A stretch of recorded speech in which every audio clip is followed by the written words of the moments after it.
go. We're here with our Rosie at Spoonbill this morning. Good morning, everybody.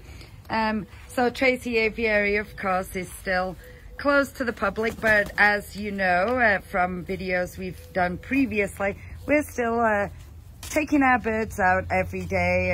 And the Spoonbills here, Rizzo, Marty and Frenchie, are another one of our bird show ambassadors, or three of our bird show ambassadors, that we take out for walks around the aviary, usually when we're open to the public. It's actually a lot of fun taking these guys out. You feel like you're spreading sunshine. Literally never taken them out and not had everybody that meets them crack a smile, which is pretty great. They're just lovely little birds for people to meet and see.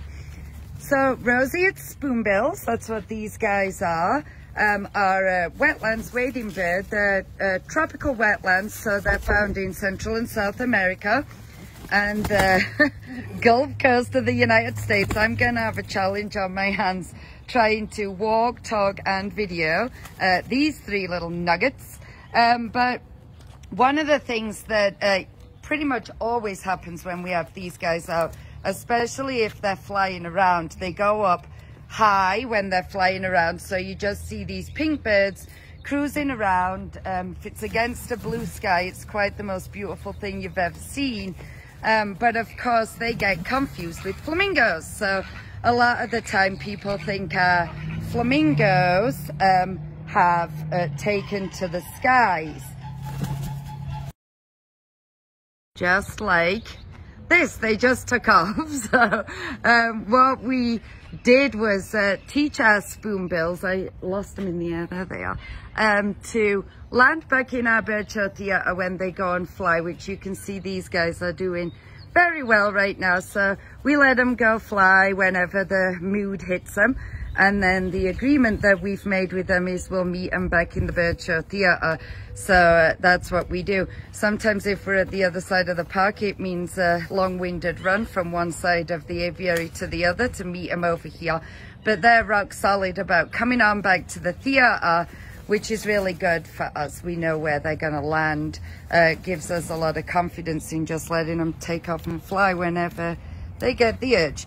So we're going to head back on over to where I was before, because I was going to show you guys how they are not flamingos. So we're over here at our flamingo enclosure right now. There's flamingos, beautiful pink birds that they are. And then here is our Rosie at Spoonbills again. Rosie at Spoonbills, believe it or not, despite what they look like, are not related to flamingos at all. They do get the pink color in the same way, so it's from carotenoids in the crustaceans that they eat, just like flamingos, but they're not related. So Spoonbills are in the family with ibis. If you're familiar with ibis at all, you can actually see that when you take a look at them. They look just like ibis with a different shaped beak, or a spoonbill, which is where they get their name from. And they use those spoonbills much like we would use a spoon ourselves. So just if you're eating your cereal, you use your spoon to stir around in the milk and get out the cereal that you want to eat. Spoonbills use their beaks to stir around in the shallow water of those wetlands that they live in and fish out things like small fish, crustaceans, small aquatic invertebrate. And pretty handy tool. It looks like it would be pretty useless, but in actual fact they use it very well, including preening their feathers and all kinds of things. I think it makes them look like little Dr. Seuss characters though, particularly with the pink coloration. So Rosie at Spoonbills, there are 6 different species of spoonbill in the world. They're found on every continent except Antarctica. Rosie at Spoonbills are the only ones that are pink though. All the other species are white. And that pink coloration actually was detrimental to them at one point. They, in the late 1800s, early 1900s, wow, it's like herding cats here. In the late 1800s, early 1900s, the Spoonbill's numbers got really, really low because of their feathers. They were being hunted for the pink feathers used in ladies' hats and fashion of the day. Thankfully, that stopped, and their numbers are doing pretty well right now. But yeah, pink color doesn't do you a lot of favors sometimes. So Rizzo, Marty, and Frenchie here are part of our bird show team. They're going to be turning 4 years old this year, which I can hardly believe. Time flies, I guess, when you're having fun, and these guys certainly are a lot of fun. We raised the Spoonbill sisters literally from eggs. So I don't know too much about egg incubation. That's not my strong suit, but we do. Curator of exhibits and lead keeper looks like we're heading back to the theater with Rizzo. Took off for a fly. There they go. I'll catch up with them and keep telling you. So our lead keeper and curator of exhibits are really, really good with incubation of eggs. So they helped us. We picked up the Spoonbill's eggs. They came from National Zoo in Washington, D.C. And we picked up the eggs, brought them back on a plane, and some of our keeper staff helped us incubate those eggs. And these three little noodles hatched out. And one of the things we were all most excited and surprised to see when they did hatch, because none of us had seen baby Spoonbills before, is that they had tiny little spoon-shaped bills when they hatched. So pretty adorable to see those little spoons.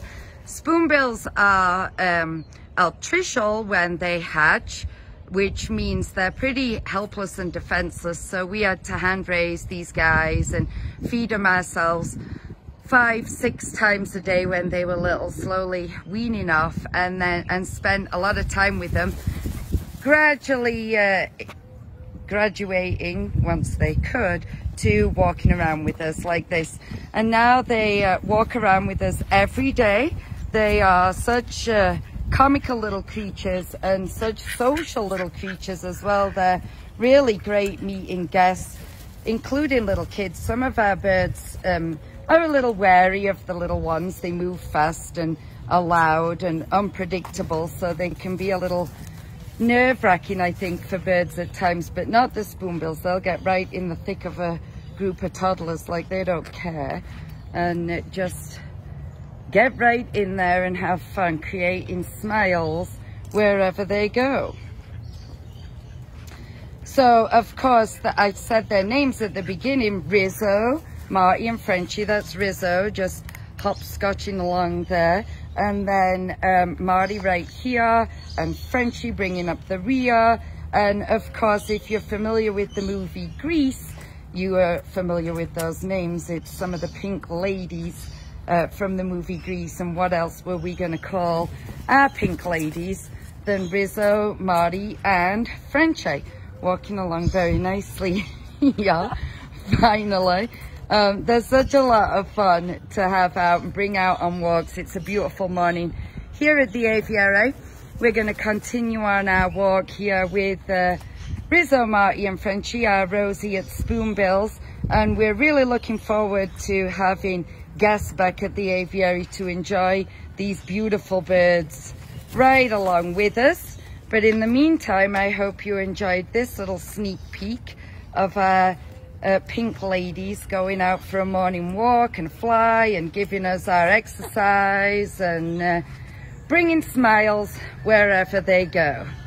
They're doing a really good job now. I should have started the video later.